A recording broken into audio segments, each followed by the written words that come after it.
Hey, have you seen this headline in the National Post? COVID-19 crisis. Most Canadians support bailout for media organizations, poll finds. Oh, that is a work of art right there. That headline, pandemic, crisis, COVID-19. Oh, okay, now that we've got your attention, the story's actually not about those things, but it's about getting more corporate bailouts for journalists, including the journalist who wrote that story. That's called clickbait.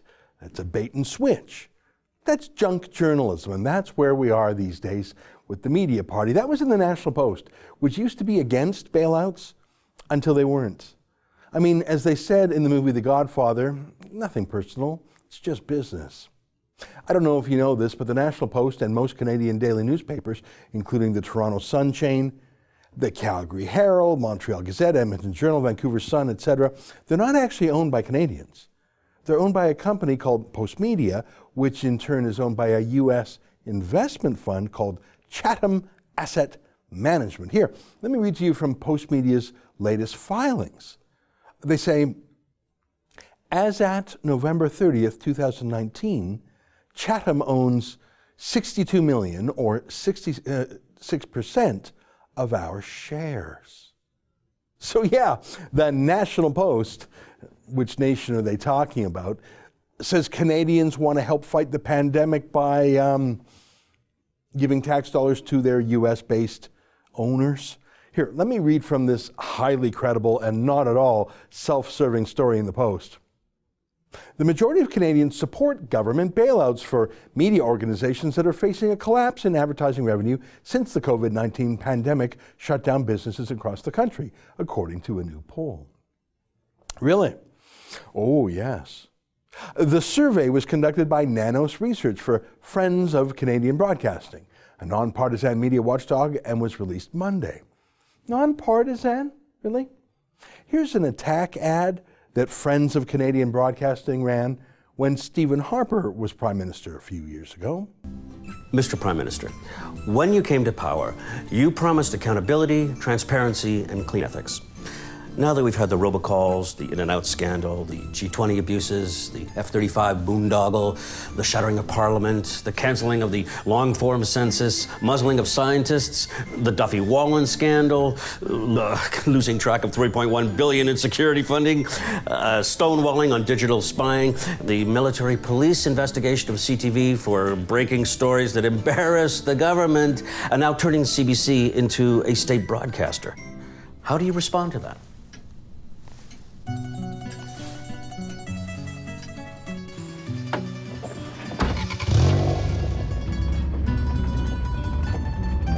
There goes my Senate appointment. Who is going to ask the tough questions now? Join the campaign to free the CBC from political interference. Yeah, nonpartisan. But look, the Post says that they're nonpartisan, but the conflict of interest here isn't between the Conservative Party and the Liberal Party. It's that the National Post is a party. It's a would-be beneficiary of more government bailouts. Of course, it's relevant that the Friends of Canadian Broadcasting is a left-wing pro-CBC front group that hates Conservatives, right? But the point today is that it's now lobbying for the National Post's owners, Chatham Asset Management, so they can get Canadian tax dollars too. That's a neat trick. Here, let me read some more from the story. It found that 7 in 10 Canadians support, 26%, or somewhat support, 41%, the federal government sending financial aid to failing news organizations. A majority of Canadians also agree, 36%, or somewhat agree, 26%, that Ottawa should treat media bankruptcies and layoffs as an emergency because journalism is essential to keeping Canadians safe during the crisis. Imagine writing that it's critical to have journalists because that's who keeps Canadians safe, not doctors or nurses or truck drivers or farmers or people who make masks, but journalists? Like this kooky CBC journalist who wrote a story saying masks don't work, so don't wear them. What? For some reason, the CBC keeps saying that. Here's another doozy saying that the pandemic is caused by global warming. Did you know that? It's almost like, the CBC is actually spreading disinformation that's dangerous. They're not saving any lives. And that's just the CBC. They're obviously the worst. But most of the media is the same. They were against closing the borders. They pretend the World Health Organization is a neutral, science-friendly entity rather than a puppet of the Chinese government, which it is. So yeah, no, journalists are not saving us from the pandemic. And you'll note the wording there. There were no majorities. They had to add together people who agree and people who sort of maybe agree to get a majority. What a joke. I'll read some more. The survey notes that Canadian media outlets have seen advertising revenues fall by as much as 60%, and nearly 500 journalists were laid off in the first 2 weeks of the lockdown. Torstar, which publishes several daily newspapers including the Toronto Star, announced on Monday it would eliminate 85 positions and cut its operating budget to offset advertising revenue losses. Now look, I don't want anyone to lose their job, but seriously, you have, 4 million Canadians out of work in the last month?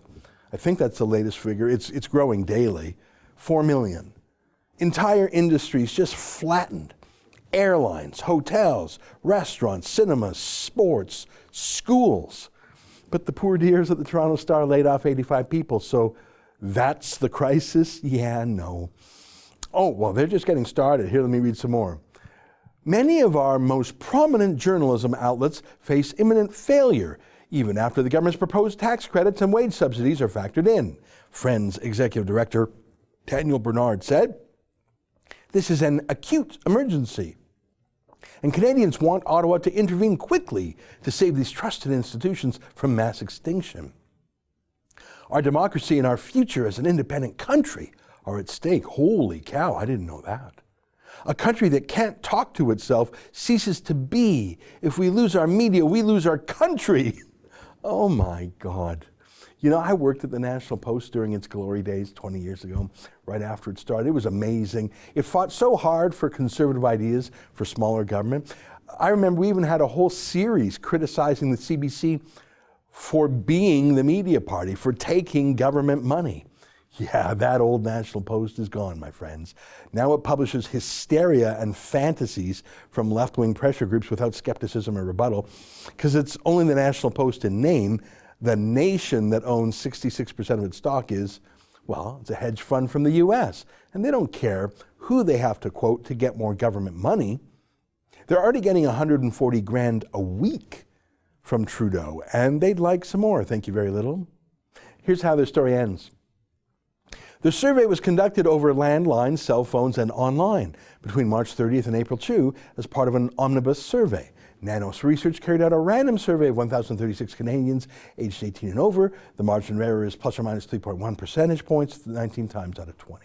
Now that's the thing. This is a laughable claim. It's a joke of a story that Canadians care about journalists, that journalists are the only ones who are going to save us, that Canadians think these 85 layoffs at the Star are the most pressing thing in our country. And without those 85 journalists at the Toronto Star, we're all going to die from the pandemic, or whatever the headline said. But they're hanging it all on an opinion poll. So they're really saying, hey, don't look at us. We didn't make up this craziness. We're not crazy. Canadians actually believe this stuff, and we paid a pollster to tell us that. Now, I have no beef with Nick Nanos, the pollster here. But I want to show you the junk poll that was used to get these numbers. I mean, you've probably heard of a push poll before. It's not even really a poll. It pretends to be a poll, but it's a persuasion tool. It would be like if someone called you up and said, I'm a pollster. If you heard that Justin Trudeau took $1 million donation from the Communist Party of China, would that make you more or less likely to trust him? That's not a real poll, because everyone, of course, would be less likely to trust him. That's a ridiculous question, but it's not really a question. It's pretending to be a question. It's really a veiled attack on him. By the way, we have no evidence that Trudeau cashed any checks from China. We do, of course, have plenty of evidence that the Liberal Party front group called Canada 2020 did cash huge checks from the Chinese phone company Huawei, and that the Trudeau Foundation takes huge foreign checks that they refuse to disclose. So we do have proof of that. But back to the polls. Do you get my point? Ask a non-neutral question, get a non-neutral answer. It's garbage. So let's look at some of the questions that Nick Nanos actually agreed to ask. And really, What a surprise. You'd think that his reputation would be worth more than whatever he got paid for this one-off poll. Anyhow, let's take a look. Here's what they published online. Here's the poll in full. I read it. And can I draw your attention just to a couple lines in it? Question. Since the coronavirus COVID-19 outbreak began, because of the economic collapse, Canadian media outlets have seen advertising revenues fall by 60%. In the first 2 weeks of the lockdown, nearly 500 journalists were laid off. If current trends continue, parts of the country will have either no or fewer professional journalists covering important news stories. Would you support, someone oppose, or oppose the following? And I'll get into the actual questions in a moment, but about that whole preamble I just read. Parts of the country will have no professional journalists covering important news? Really? Is that really what's going to happen? There will not be a single reporter left to report the news in this country? Are you crazy? Does anyone actually believe that? Or did this pollster have to say that because he knew people just don't care that a few journalists are being laid off? Get in line, right? I mean, journalists are not essential. Anyone can be a journalist, and the ones we have, well, they seem to be political activists as much as journalists. I like that phrase, professional journalists, too. Did you know that there's a profession, I guess, like doctors and engineers and lawyers for journalists? What a laugh. You know, a profession is a self-regulating industry with standards that you have to meet before you can practice. Heck, even carpenters and plumbers and welders have to have a trade certificate. No such thing for journalists. It's whoever tells you what happened today. That's journalism. Imagine the twin lies here. You're saying you're a profession, which is a lie. Like a pharmacist is a profession. Journalists are not like pharmacists. And you're saying they're all going to be laid off. Everyone, there will be no journalists left. Yeah, Nick Nanos, that's a push poll. I hope you cash the check quickly. But remember, that was just the preamble to juice the numbers, like saying, if you heard Trudeau robbed a bank, would that make you more or less likely to support him? It's not legitimate. It puts a thumb on the scale. But look at the wording of the questions that came right after the preamble. Look at this one. The Government of Canada sending financial aid to failing news providers to keep them from closing down. That's what they're checking if you support, somewhat support, oppose, or somewhat oppose. So is that what will happen if Trudeau gives more money to media companies? They won't shut down, they won't lay people off. Is that really what happens when you give companies money? I don't think so. You see, there's a newspaper company in the Atlantic that publishes most of the newspapers out there. The company's called Saltwire. They have received literally millions of dollars in bailout money from Trudeau, and yet they just laid off 250 people. The Toronto Star gets $110,000 per week from Trudeau's bailout. They just laid off 85 people. So why is Nick Nanos and his pollsters, why are they promising people there won't be any layoffs if we just give a few more bucks to the media? That's not how it works. That's not how it has worked. Of course there will still be layoffs. The money just goes into the bank accounts of the media companies, including Chatham Asset Management in the States. Do you think Chatham Asset Management really cares about keeping reporters? I mean, I'm sure they'd like to, all things being equal, but all things are not equal. That's not really their business. Their business is making money. In fact, their specialty is laying off reporters to save money. That's what they do for a living. This poll is a pack of lies. I'm embarrassed for Nick Nanos, and I have to say my esteem for his work, which is quite high actually, it's fallen a lot here. That's not a real poll, Nick. I'm embarrassed for the National Post publishing such a self-serving left-wing pack of baloney and those crazy quotes, the country will die. I'm embarrassed for all the media companies who don't even pretend anymore. They want to be crown corporations, they want bailouts, they want to call Justin Trudeau their daddy. And I'm embarrassed for every journalist who agrees to work for the government this way. But I have a question. This poll says most Canadians want a bailout to newspapers and TV news stations. All right, well, let's put aside the junk poll I just showed you. Let's take this headline at face value. It's great news if it's true. Most Canadians think journalism is important, newspapers and TV. Well, that's amazing news. Because in real life here, fewer than 1% of Canadians subscribe to a newspaper. Think about it, 37 million of us. Do you know how many copies they print every day of Canada's largest newspaper, the Toronto Star? It's by far the largest newspaper in the country. 193,000. That's it. On Saturday, it's higher, just for that one day, 290,000. There's 6.5 million people in the Greater Toronto Area. The National Post, the Globe and Mail, much smaller. TV stations, the average local TV newscast, separate time newscast of CBC in this country had 12,000 viewers. Not 12 million, 12,000. Nobody cares. Nobody watches. Nobody subscribes. So if this poll is right, if we put aside the obvious propaganda in it and accept it, well, that's great news.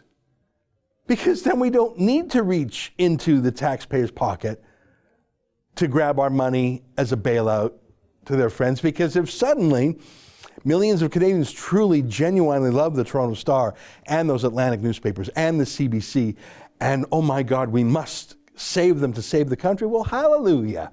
This is great news. Now go out there and start selling your newspaper subscriptions.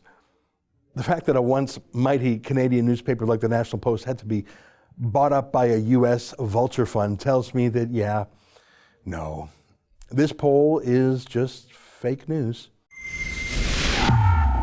That's an excerpt from my daily show, the Ezra Levant Show. Every day I do a monologue on the news of the day, then I interview an interesting guest, and then I read my hate mail. You gotta subscribe.